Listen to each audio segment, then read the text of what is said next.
Welcome back, all of my intrepid ghost story readers. We once again return to the Railroad Ghost Stories with TTC, a series where we take a look at some of the railroading ghost stories and legends compiled and rewritten by Tony Reevy in his book, Ghost Train. Today, we return to the south of the United States, and we take a look at another train story. This time, more closer to the Ozark Plateau, in the depths of the state of Arkansas. So, ladies and gentlemen, without any further ado, let us begin with the Ghost Train of Gaskins, Arkansas. The Missouri and North Arkansas was one of the most ill-fated American railroads, rarely earning a profit and ceasing operations in 1946.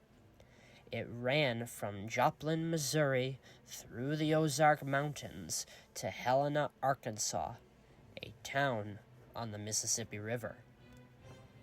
A ghost train that appeared on the old M&NA in 1911 was described in Railroad magazine many years ago. According to the magazine, phantom trains have long been subjects for the most exciting fiction, but it is seldom that a well-authenticated instance of such apparitions occurs. A story from Eureka Springs, Arkansas, seems to fill the bill in this particular, however. The engineer of a passenger train was about to slow up to the water tank at Gaskins, as was his custom, when he saw just ahead a caboose with the signal lights burning. He also saw the conductor come out of the cupola with his lantern and noted the charred fusee on the track. He yelled to his firemen. The fireman glanced out the window, saw the caboose, grasped the reverse lever, and helped his chief to throw it over. Then both men dropped down to jump. But before they could go over, the caboose vanished, and the only thing left was the charred fusee on the track. Fireman Harrelson had such a fright that he refused to go out the next morning.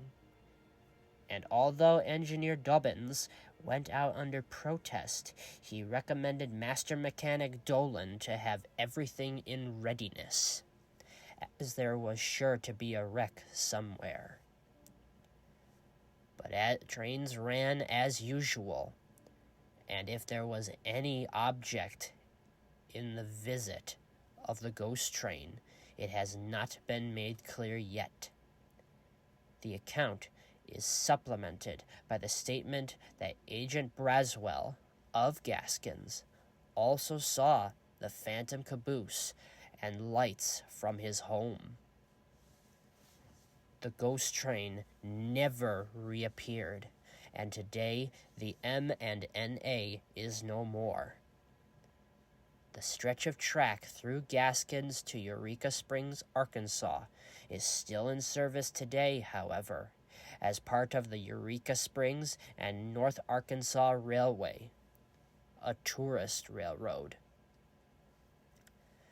Quite the compelling tale, don't you think, ladies and gentlemen? But as we must always go, this ends the tale of the Ghost Train of Gaskins, Arkansas. I hope you are enjoying this series as much as I am reading it to you, live from the very book.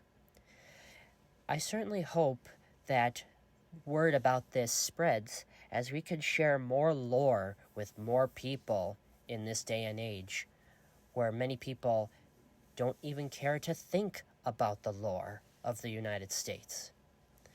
I thank you all so much for tuning in once again, and I look forward to sharing the next story with you soon. Thank you, and good evening.